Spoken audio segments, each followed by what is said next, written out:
You were looking live at a 2017 Honda CR-V with a 1.5 liter turbo Earth Dreams engine. This puppy has over 150,000 miles on it. And about 3,000 miles ago, it developed a misfire, which eventually puts it in limp mode. We have been back to the dealer 3 times. We're going to go back on the 4th time on Monday. Before I do, I'm going to check this puppy out. We have replaced fuel injectors. Did nothing. We replaced coil packs and spark plugs. Did nothing. Replaced PCV hose. Did nothing. When they replaced the spark plugs and it developed a misfire within like 400 miles, took it back, pulled one of them, and the spark plug was completely fouled. They weren't sure if they just screwed up and didn't replace that spark plug, or I got oil blowing by the rings and getting into the cylinder and getting to the spark plug. So before they tell me any more fibs, I'm going to pull and check the spark plugs myself and see what's what. You'll see here, you just gotta take 2 10 milliliter bolts, take a 10 milliliter, take those off. You're gonna use clips to remove these. There's a little tube that feeds in there. You take this whole thing off, you're gonna move it to the side, and then you'll work on the bolts for the coil packs.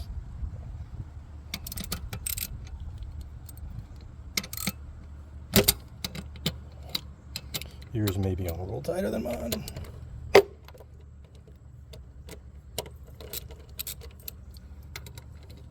And pause it while I get those out. So you don't lose these or the washer, I'd recommend you stick them up here.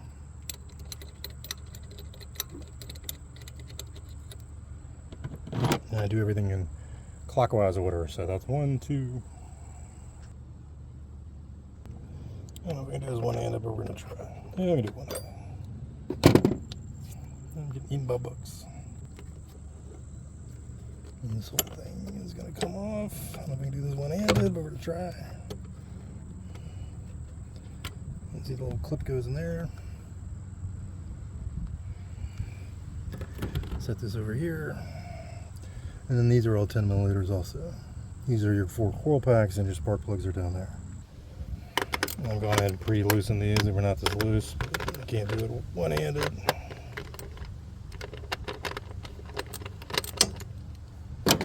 But before I really take these out, I got to disconnect each one of these. You push and push in. So you push on the clip, push in, and it should disconnect.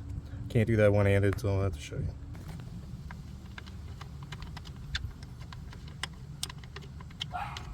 Jojo!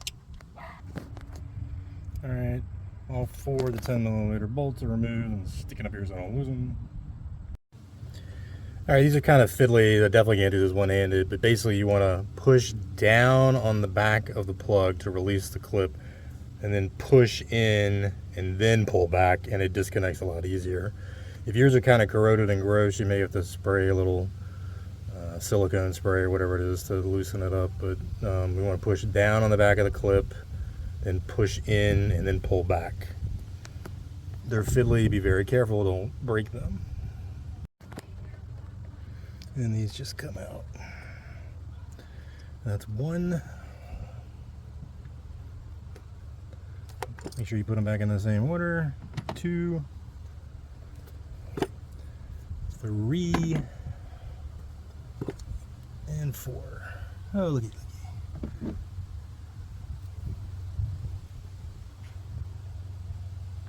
Okay, these are way down in there. You're gonna need a 9/16 socket, but you're gonna need a big long extender to get down to them.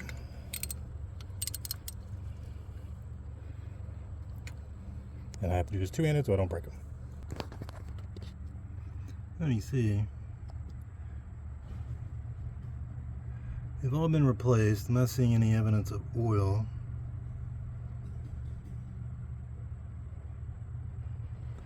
But I need to pull them out and look at them. We're gonna check this one first. I think this is number 2.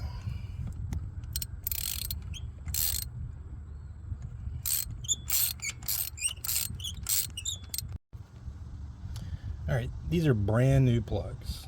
They don't even have 500 miles on them. That one looks pretty fouled to me already. I mean, it's not bad, but it's not good. I mean, it's 500 miles. Alright, that was number 2. I put it back in so it's tight, and then I do a quarter turn, and that's it. Alright, this is the first one on the left. So And it's number 1.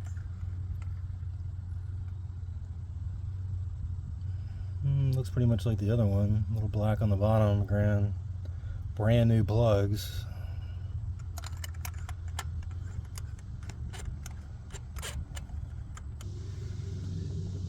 Alright, this one does not want to turn, and I don't want to put too much pressure on it and break it. But I am struggling to get this one to loosen to come out. This is the third from the left, number 3, or second from the right. Alright, I moved on to number 4. I still have not removed number 3. And that looks pretty damn foul. That's a lot worse than the others. It does not like a new spark plug. Alright, I took a coarse rag and try to get some of that stuff off because I'm having the hardest time getting it to go back in. I don't want to cross thread it.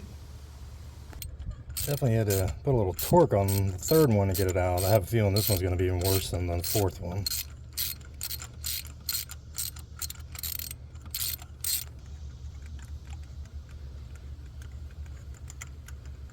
There we go, moment of truth. And she didn't come out. Alright, much like the fourth one, this is heavily corroded already with 500 miles. So clearly oil is getting into the cylinder, if you ask me.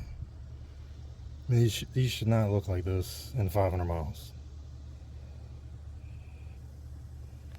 And like the fourth one, I've cleaned this up with just a coarse rag, try to get some of that stuff off so it'll go back in easier. Let's see if you can see anything in here.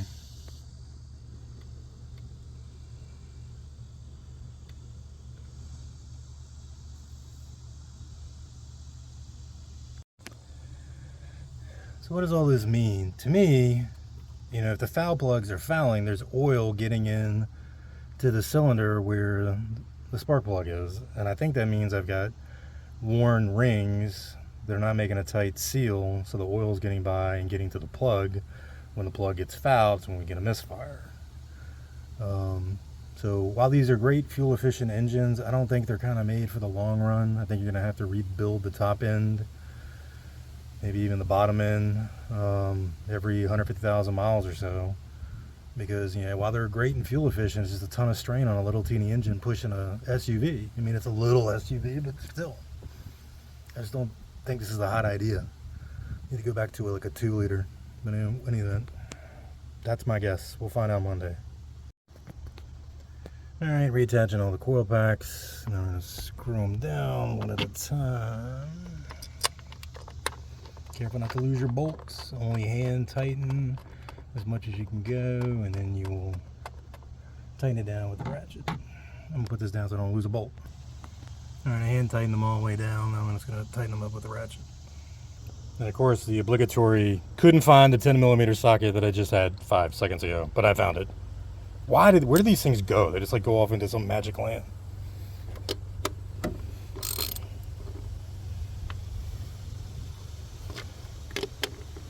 I'm gonna hand tighten them down, and then I'm gonna give them another quarter when I'm done.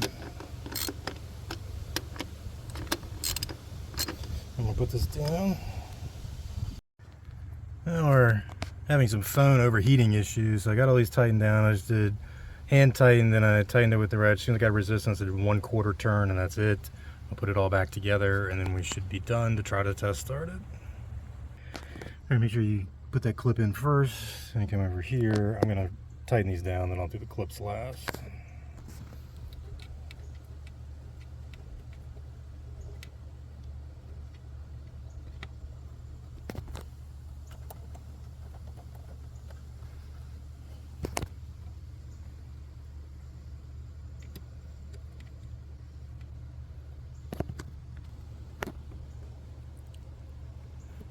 Doing this one-handed is so much fun.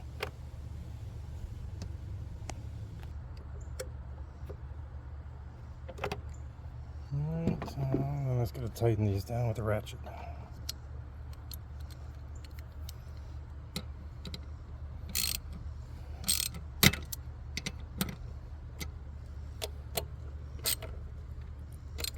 Alright, I'm going to do 1/4. I need 2 hands. Alright, everything's back in place the way it was. I'm going to turn it on. It's not going to make any difference. I'm still going to have every little flashing light. If not, then cleaning the plugs 3 and 4, or 1 and 2, I'm not sure which way it goes, has kind of temporarily cleared it, but they'll get fouled soon and they'll be doing it again. So I got to figure out what's fouling these 2 plugs. It's guaranteed to be worn rings.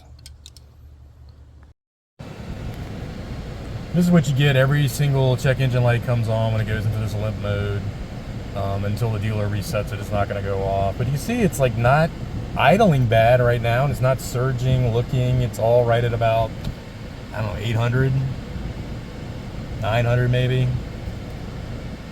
Weird thing is, during all this, it's still getting decent gas mileage. I'm getting 26 miles to a gallon around town, and most of that is city driving.